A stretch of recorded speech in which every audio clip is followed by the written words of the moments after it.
Ever felt that dangerous spark of envy or uncontrollable anger?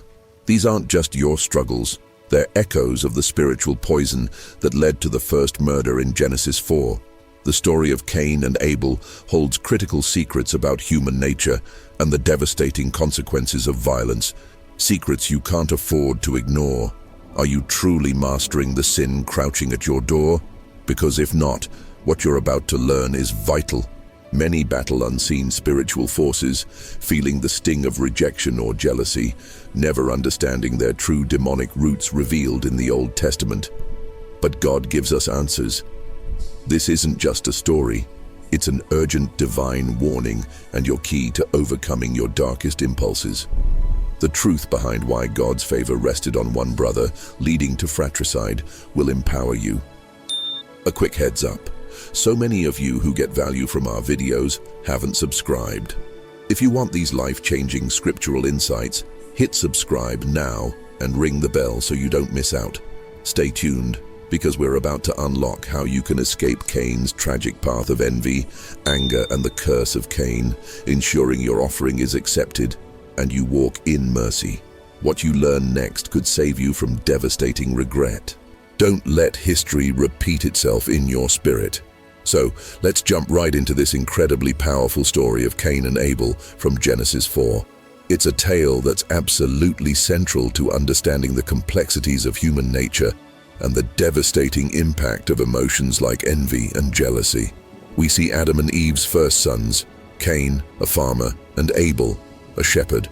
Both approach God with an offering, an act of worship and faith. Cain brings some of his produce, while Abel offers the firstborn of his flock, the very best. Right here, at this moment of sacrifice, the stage is set for a drama that will culminate in the first murder. The Old Testament is so brilliant at showing us these pivotal moments, these choices that echo through time, offering us crucial spiritual lessons and moral lessons. The nature of their offering isn't just about the items themselves, but what they reveal about the heart. And this is where the consequences of sin begin to subtly unfold, long before any violence occurs. This initial encounter is a stark look at sibling rivalry and the ever-present temptation we face. Now, the million-dollar question: why did God accept Abel's offering but not Cain's, as Genesis 4:4-5 clearly states?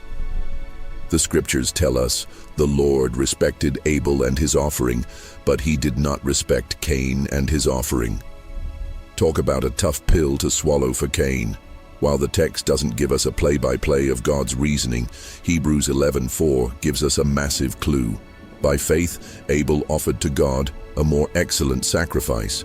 It seems Abel's offering was wrapped in genuine faith and a desire to give his absolute best, signifying true worship. Cain's perhaps lacked that heartfelt sincerity. Maybe it was more of a duty fulfilled than a joyful sacrifice. God, after all, looks past the surface and into the heart. This rejection is the critical turning point for Cain, igniting that dangerous spark of envy. How we handle these moments of perceived slight, or when others receive God's favor, is a real test of character, a choice that defines our path. This moment in the biblical narrative of Cain and Abel challenges us to reflect on what authentic worship truly means and how easily sin can corrupt our intentions, steering us away from violence prevention and towards destruction. And what's Cain's immediate reaction to this rejection? Genesis 4:5 says, Cain was very angry, and his face was downcast. He was absolutely furious. This is the fertile ground where envy plants its poisonous seeds and begins to sprout with alarming speed. It's not just disappointment, it's a deep-seated anger and a burning jealousy aimed squarely at his brother Abel, who had received God's favor. Instead of introspecting, instead of asking God what he could do better in his own offering or faith, Cain fixates on Abel with resentment. This is such a raw and honest look at human nature, isn't it? How often do we fall into that trap of comparison, feeling that sting of envy when someone else gets what we desire? The story of Cain and Abel is a timeless exploration of this internal battle. The Old Testament doesn't sugarcoat these difficult realities of human emotion and the potential consequences of sin. This initial explosion of anger and envy is a vital spiritual lesson because it shows the terrifying speed at which a heart can turn from worship to wrath, from brotherhood to the path of fratricide. It's a profound reminder of the importance of internal conflict resolution before temptation leads to tragedy.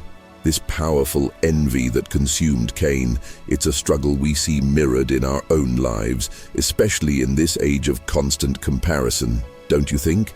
We scroll through life, seeing everyone else's highlight reels, their Abel moments, and if we're not anchored in our own worth and God's specific love for us, jealousy can easily creep in, just as it did with Cain. We start questioning, why them and not me? But the biblical narrative of Genesis 4 offers timeless wisdom here. The battle against comparison is a deeply human one, tied to our need for validation.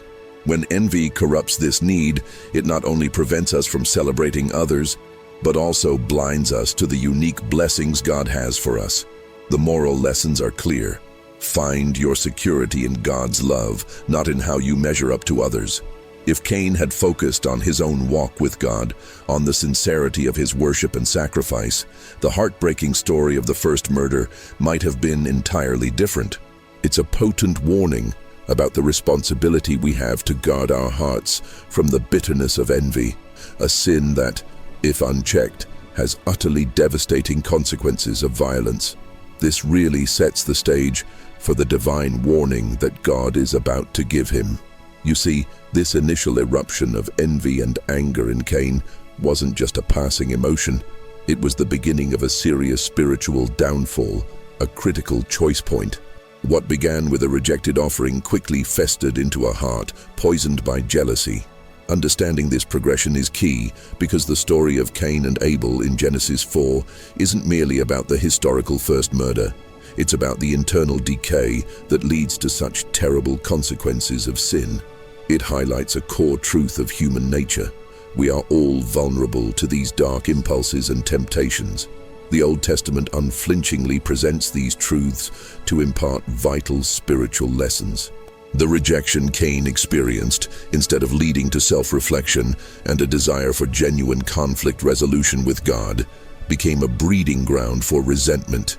He had a choice, a moment of responsibility, but envy took over, paving the way for anger to dictate his actions. This early segment of the biblical narrative powerfully illustrates how a disconnect in our worship or faith can escalate, leading to the brink of catastrophe. The moral lessons urge us to address bitterness at its root before it leads to actions that make us question, "Am I my brother's keeper?" in the most horrifying way and well before any blood cries out from the ground. So, picture this. Cain is stewing in his anger, his face literally fallen as Genesis 4:6 describes. And then God speaks directly to him. "Why are you angry? Why is your face downcast?" Now, this isn't just a casual inquiry, it's an invitation, a moment of divine intervention, a chance for Cain to hit the pause button. God, in his mercy, doesn't just zap him or immediately condemn him for his rotten attitude. He engages with him, opens a dialogue.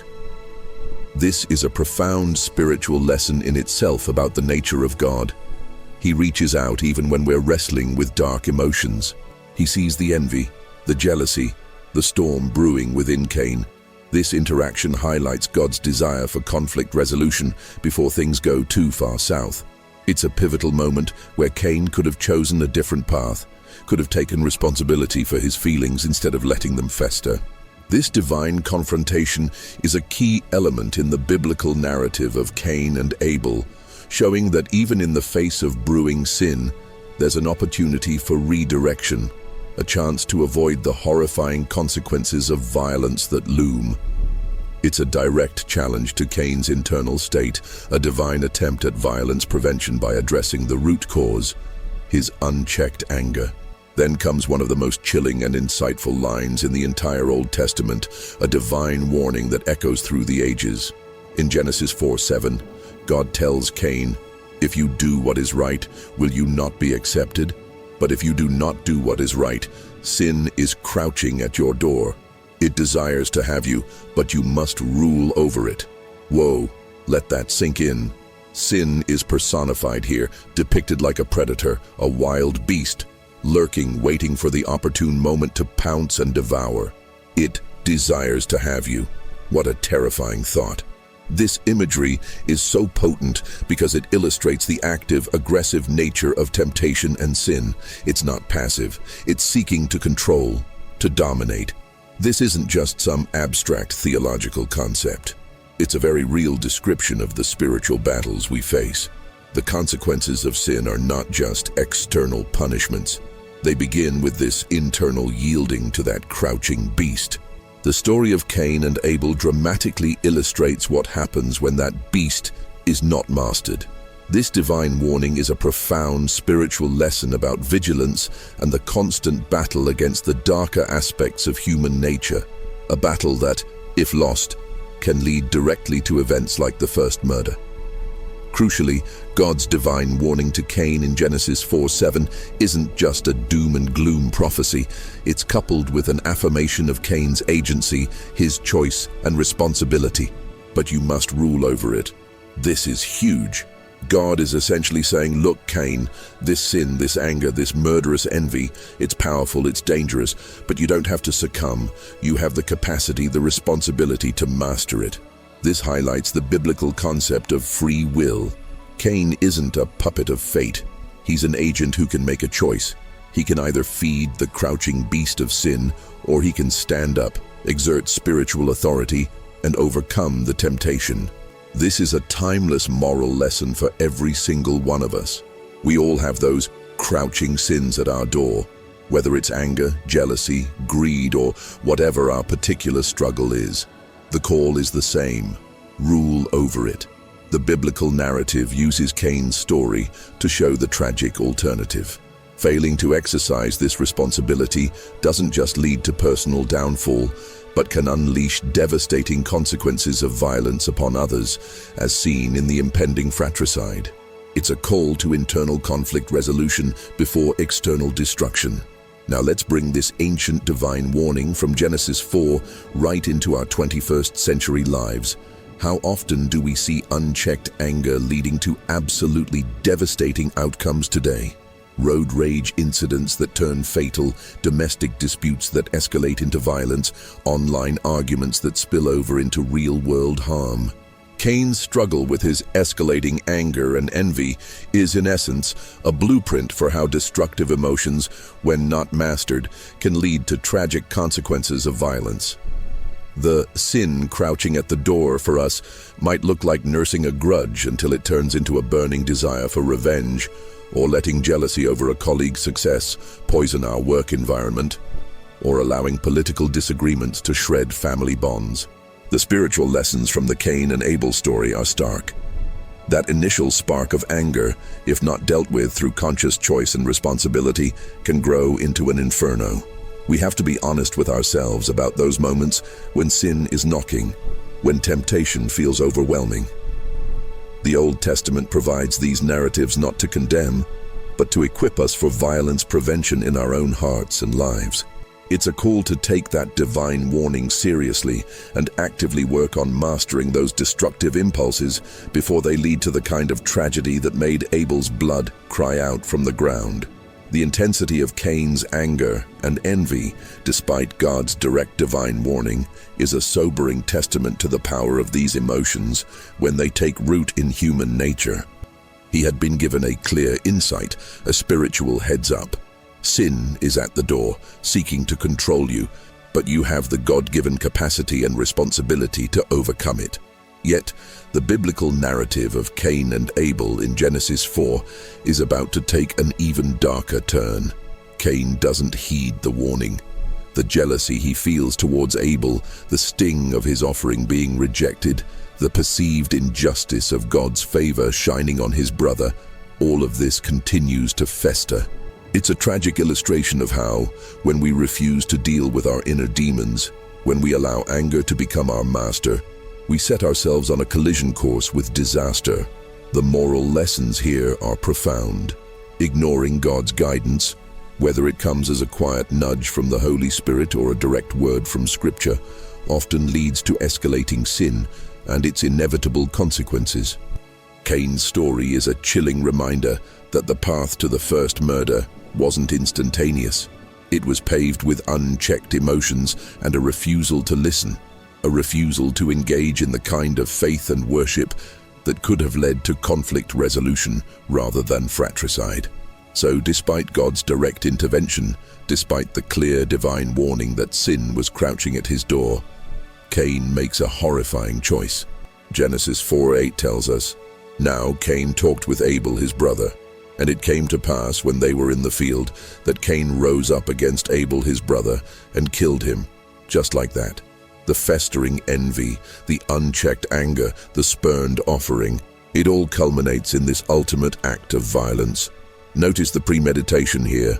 Cain talked with Abel his brother when they were in the field. This wasn't a crime of passion in the heat of a sudden argument, though passion, specifically anger and jealousy, was undeniably the fuel. It suggests a calculated betrayal, luring his own brother to a secluded place.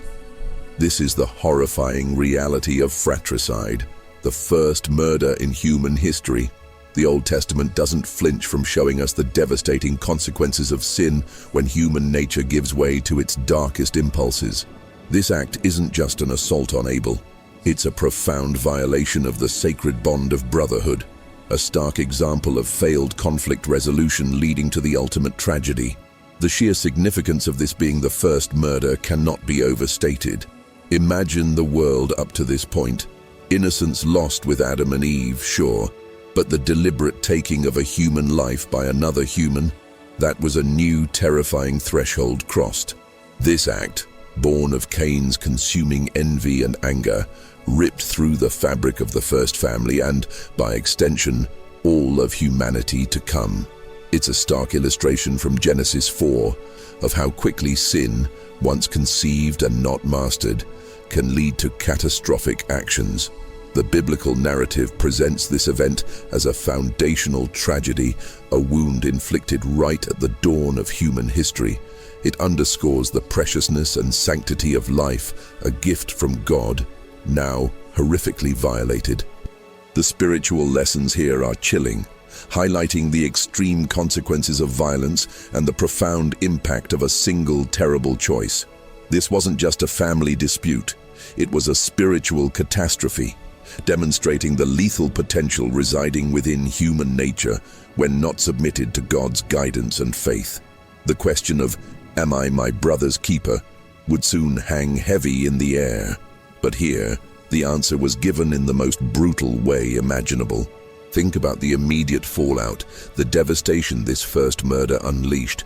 For Adam and Eve, who had already experienced the pain of rejection from Eden, to now lose one son to death and another to the darkness of sin, the grief must have been unimaginable.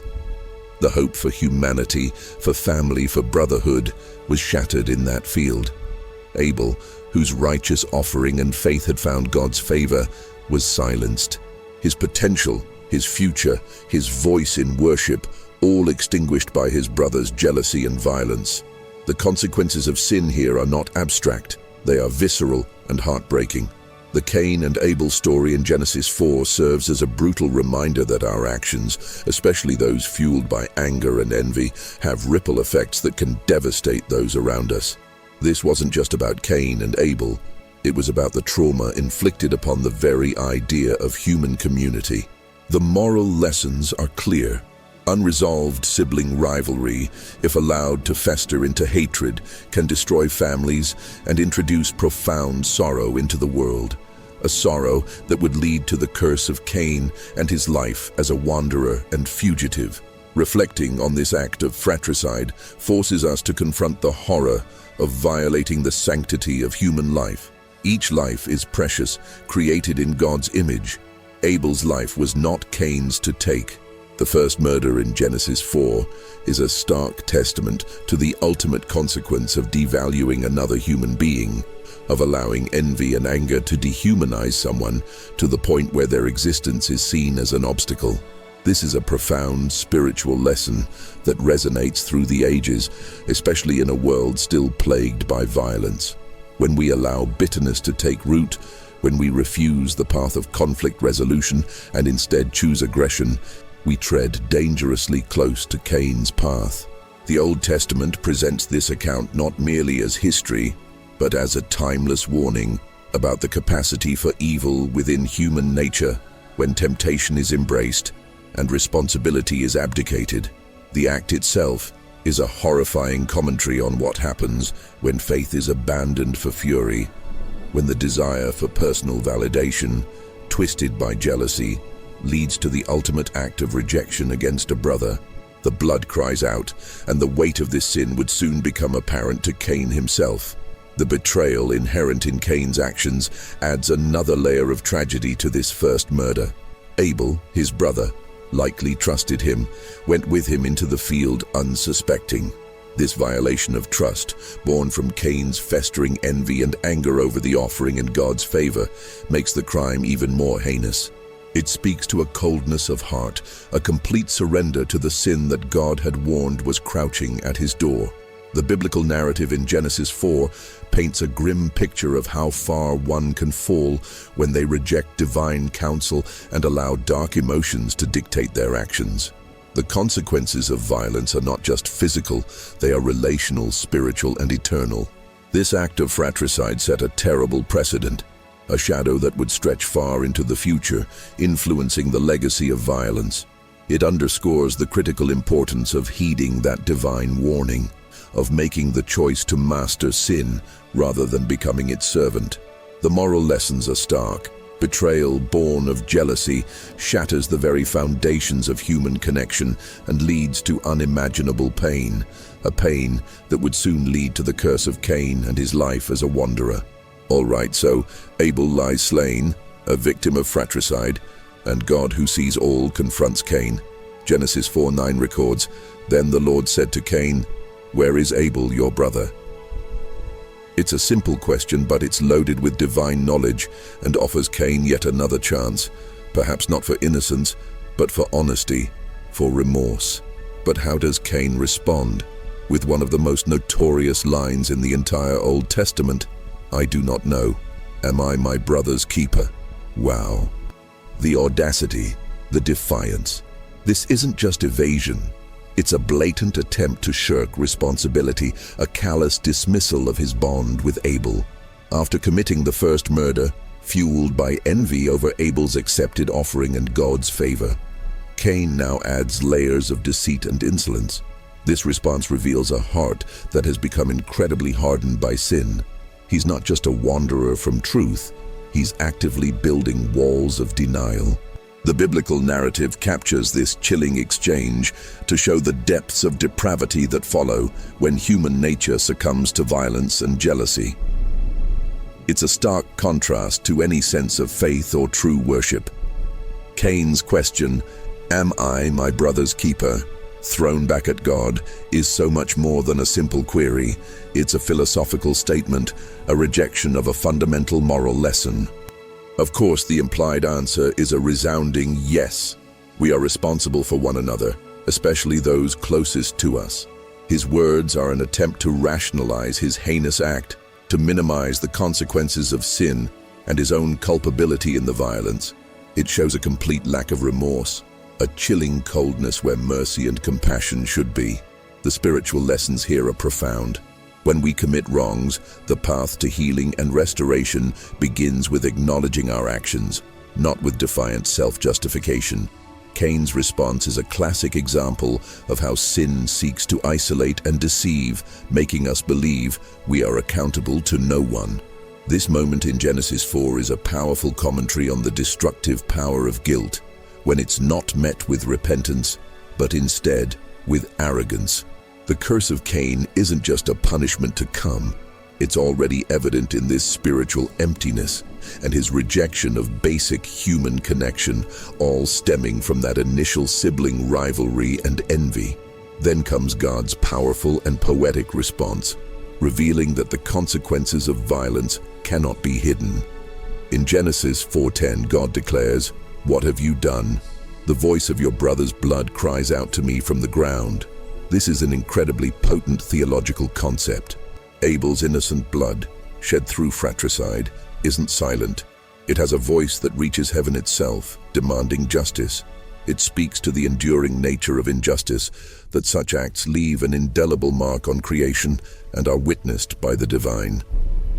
The Old Testament often uses this imagery of blood crying out to signify the gravity of murder and the unwavering principle that God is a God of justice. This idea tells us that sin, especially an act as grievous as the first murder, has repercussions that extend far beyond the immediate victim and perpetrator. It pollutes the land. It cries out for reckoning. The biblical narrative uses this to underscore that there's no escaping accountability. Cain may have tried to cover his tracks, but he couldn't silence the very earth that had soaked up his brother's life, a life offered in true faith and worship, cut short by jealousy. This sets the stage for the coming curse of Cain, as he becomes a fugitive. The question, "Am I my brother's keeper?" has echoed down through millennia, hasn't it? It resonates every time we see injustice, apathy, or a refusal to take responsibility for the welfare of others. Cain's defiance is a mirror reflecting humanity's ongoing struggle with this fundamental moral lesson. From large-scale atrocities to everyday acts of neglect or cruelty, the spirit of Cain's response, that desire to look away, to deny our interconnectedness, is still very much alive. The spiritual lessons from Genesis 4 challenge us to be our brothers and sisters' keeper, to actively work for violence prevention, to practice conflict resolution with compassion, and to stand against the temptation of indifference. When we ignore suffering, when we fail to protect the vulnerable, when we prioritize our own comfort over the needs of others, aren't we, in a way, echoing Cain's cold dismissal? The story of Cain and Abel forces us to examine our own hearts and actions, urging us to choose a path of empathy and active care rather than becoming a wanderer from compassion. The consequences of sin aren't just personal, they impact the whole community. Cain's evasiveness and God's revelation that Abel's blood cries out set the stage for the next phase, divine judgment. The initial envy over the offering, the unchecked anger, the spurning of God's favor shown to Abel, and the rejection of the divine warning about sin crouching at the door have all led to this terrible climax of fratricide. Now, Cain stands exposed, his choice laid bare, and the full weight of his actions is about to descend. His attempt to deny being his brother's keeper fails spectacularly in the face of a God who hears the cries of the innocent. This part of the biblical narrative in Genesis 4 isn't just about punishing the first murder. It's about establishing eternal principles of justice, responsibility, and the sanctity of life. The Old Testament consistently teaches these moral lessons, reminding us that human nature, without divine guidance and mercy, is capable of profound darkness. The curse of Cain and the mark of Cain are not far off, direct consequences of violence and his defiant heart. So God has laid bare Cain's sin, the first murder, and the evasions are over. What follows is not just a rebuke, but a profound judgment. In Genesis 4:11-12, God says to Cain, "So now you are cursed from the earth, which has opened its mouth to receive your brother's blood from your hand. When you till the ground, it shall no longer yield its strength to you. A fugitive and a wanderer, you shall be on the earth." This is the curse of Cain, and it's multifaceted. Firstly, his connection to the earth, his very livelihood as a farmer who brought an offering from the soil, is severed. The ground itself, now stained by Abel's blood due to fratricide, will resist him. This is a powerful image of how consequences of violence can poison even our relationship with creation. Secondly, he is condemned to be a fugitive and a wanderer. No rest, no settled home. This speaks to an internal restlessness as much as a physical one, a direct result of his envy, anger, and the choice he made.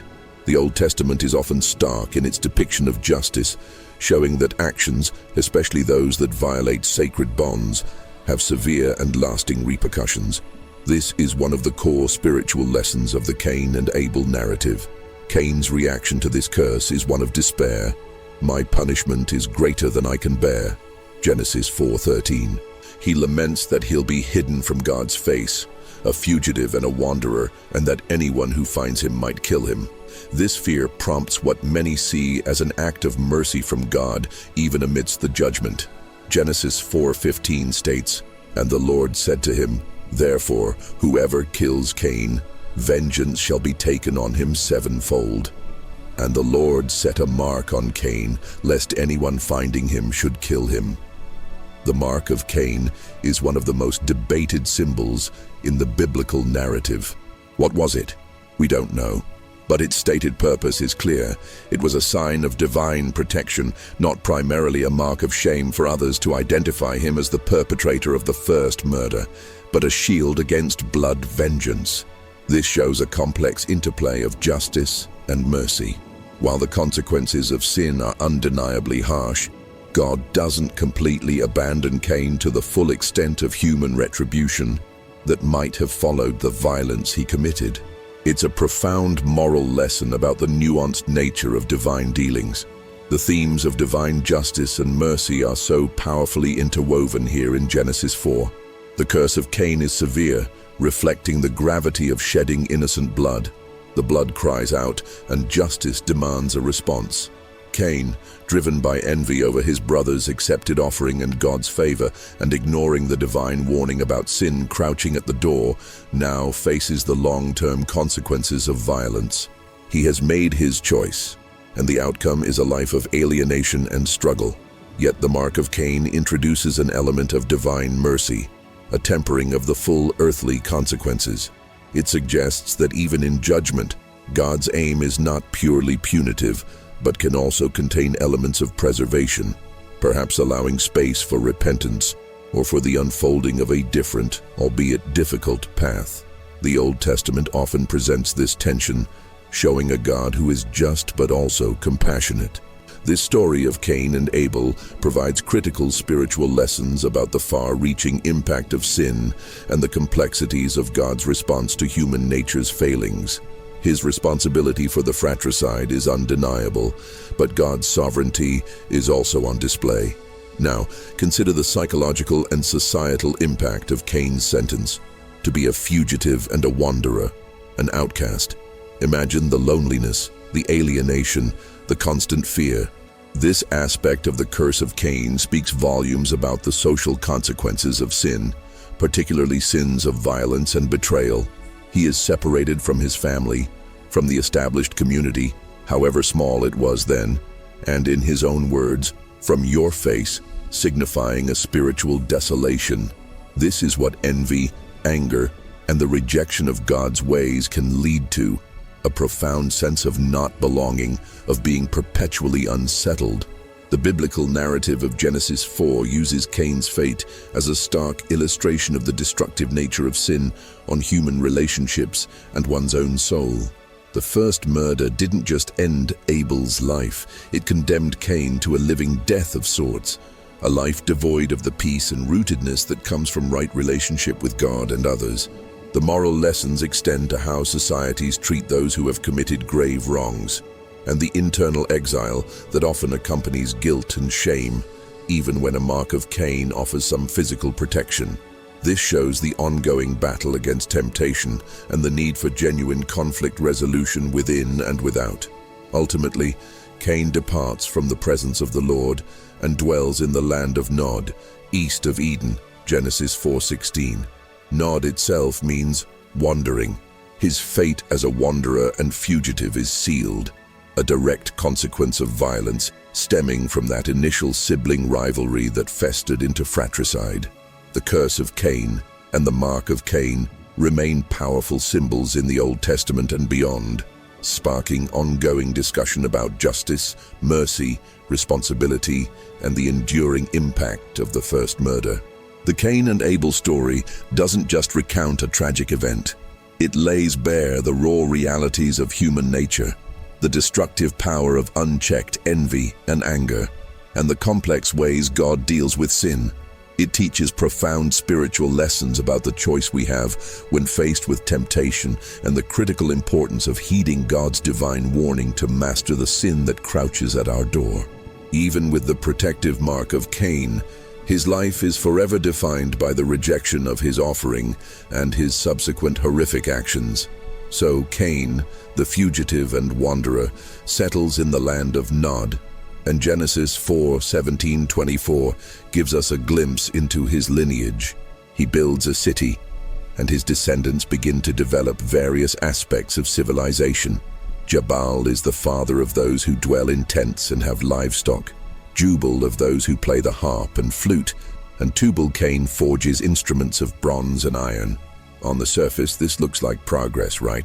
But man, oh man, woven into this lineage is a disturbing echo, an amplification even of Cain's violence.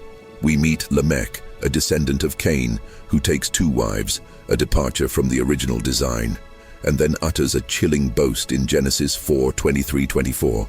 I have slain a man for wounding me, a young man for injuring me. If Cain shall be avenged 7-fold, then Lamech 77-fold. Whoa, talk about an escalation.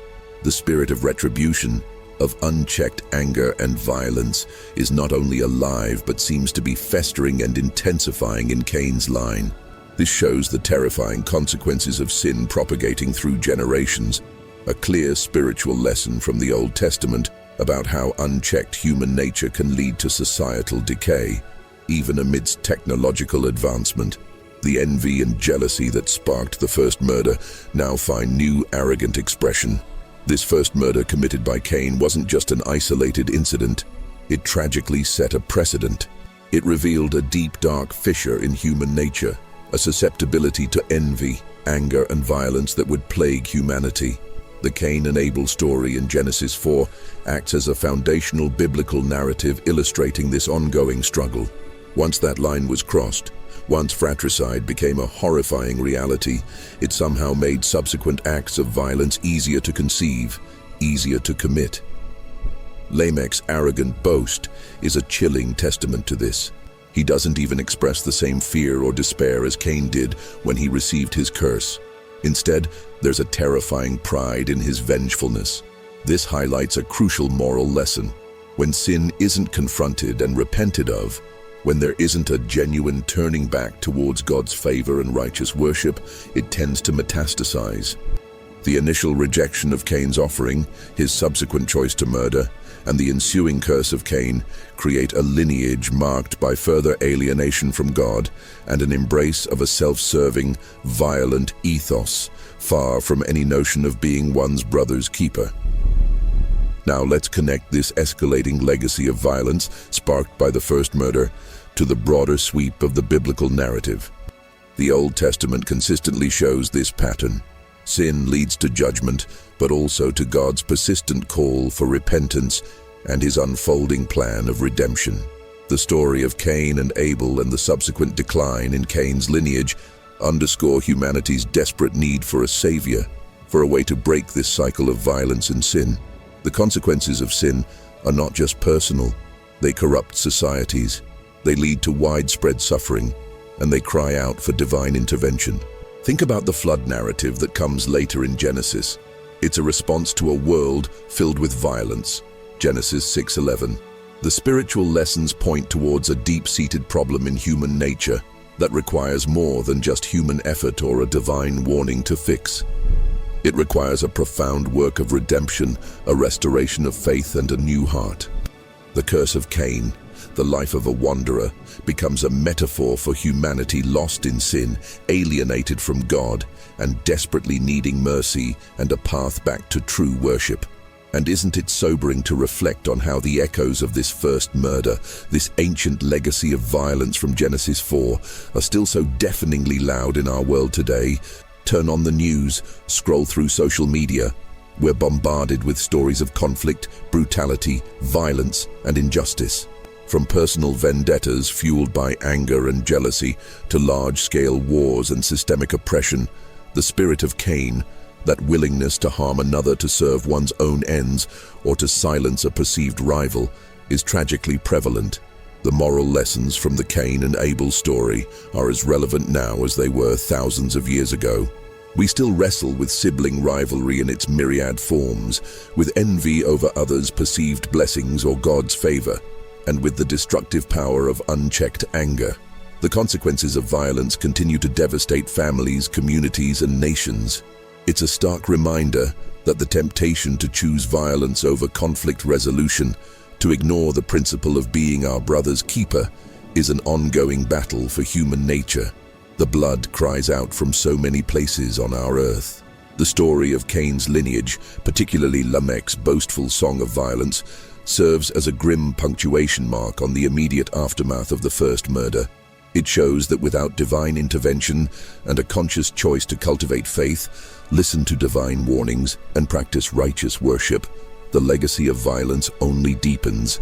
The envy that led Cain to resent Abel's accepted offering in God's favor morphed into a generational pattern of sin and retribution. The Old Testament, however, doesn't leave us in despair. This very brokenness, this clear demonstration of the consequences of sin and the failure of human nature on its own, sets the stage for God's ultimate plan of redemption through Jesus Christ. The spiritual lessons point to a hope beyond the curse of Cain, a path away from being a perpetual wanderer and fugitive from God's grace. The need for violence prevention and true conflict resolution becomes paramount, not just as a societal ideal, but as a spiritual imperative. So, what are the big takeaways from this entire biblical narrative of Cain and Abel? First and foremost, it's a powerful expose of human nature and its susceptibility to destructive emotions like envy, jealousy, and anger. We saw how Cain's resentment over his rejected offering and Abel's receiving God's favor festered into a murderous rage. This is a timeless warning. We must be vigilant about what we allow to grow in our hearts. The choice is always before us. Will we let bitterness take root, or will we cultivate a spirit of contentment and gratitude? A key spiritual lesson is the critical importance of authentic worship and faith. It wasn't just the sacrifice itself, but the heart behind it. Abel gave his best. Cain, it seems, did not.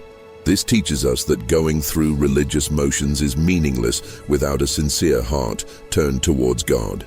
Understanding these subtle beginnings is crucial for violence prevention on a soul level. Practically speaking, how do we combat this insidious envy and destructive anger that almost consumed Cain and led to fratricide? Well, the Cain and Abel story, particularly God's divine warning in Genesis 4:7, "Sin is crouching at your door. It desires to have you, but you must rule over it," gives us a direct command. We have a responsibility to master these emotions. This isn't a passive suggestion, it's an active fight. How? By acknowledging these feelings when they arise. Don't stuff them down. Bring them to God in prayer. Philippians 4:6-7 encourages us, "Do not be anxious about anything, but in every situation by prayer and petition, with thanksgiving, present your requests to God. And the peace of God, which transcends all understanding, will guard your hearts and your minds in Christ Jesus." We can also practice gratitude, consciously focusing on our blessings rather than what others have. This shifts our perspective away from the jealousy that plagued Cain after the rejection of his offering.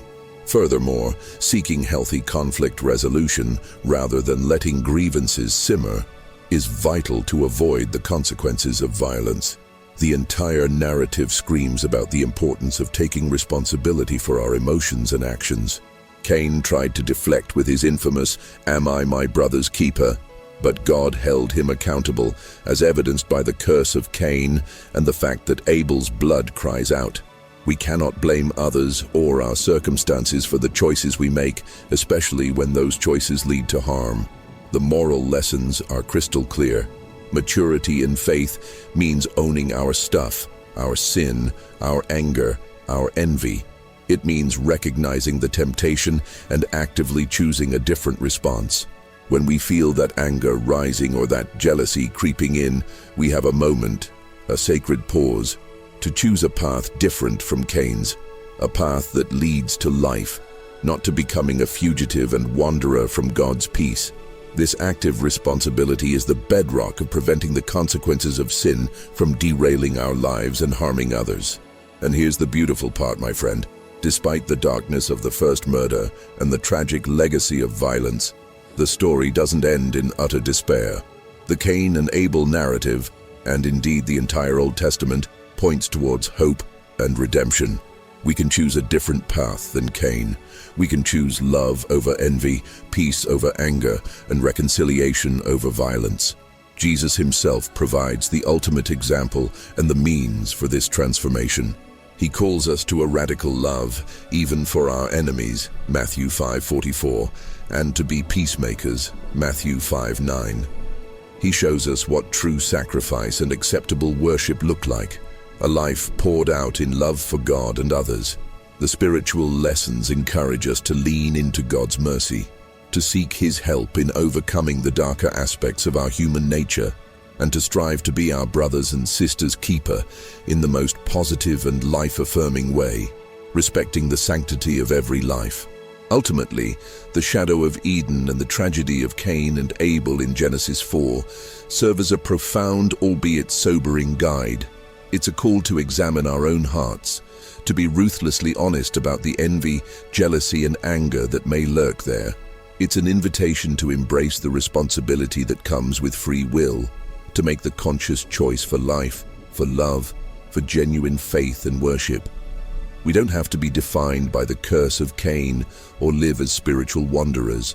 Through God's grace and mercy, we can overcome the temptation to sin, master the destructive emotions at our door, and avoid the devastating consequences of violence. We can learn from the first murder not to repeat it in any form, but to build a legacy of peace, ensuring that no more blood cries out because of our actions, and truly live as those who have found God's favor. So the story of Cain and Abel from Genesis 4 lays bare the devastating power of envy, anger, and the horrific consequences of violence. But it also whispers of choice, responsibility, and the ever-present possibility of choosing a different path. Here's a question for you to wrestle with. Which sin crouching at the door do you feel most challenged to master in your own life after hearing Cain's story? And what's one step you can take this week to rule over it? Share your honest reflections in the comments below. Your experience could be the very thing someone else needs to read. Let's build each other up in faith. If these deep dives into the Old Testament and crucial spiritual lessons are transforming your walk with God, please don't keep it to yourself and don't miss out on what's next. Hit that subscribe button and activate all notifications. It truly helps us spread this message, and you won't miss our upcoming videos packed with more life-changing truths. And if you're ready to uncover more secrets from Genesis, check out our next recommended video right here, point to end screen, on The Real Reason God Tested Abraham. It's a powerful follow-up to today's discussion on faith and sacrifice. Thank you for joining me, your friend at Bible Stories. Walk in grace and choose life.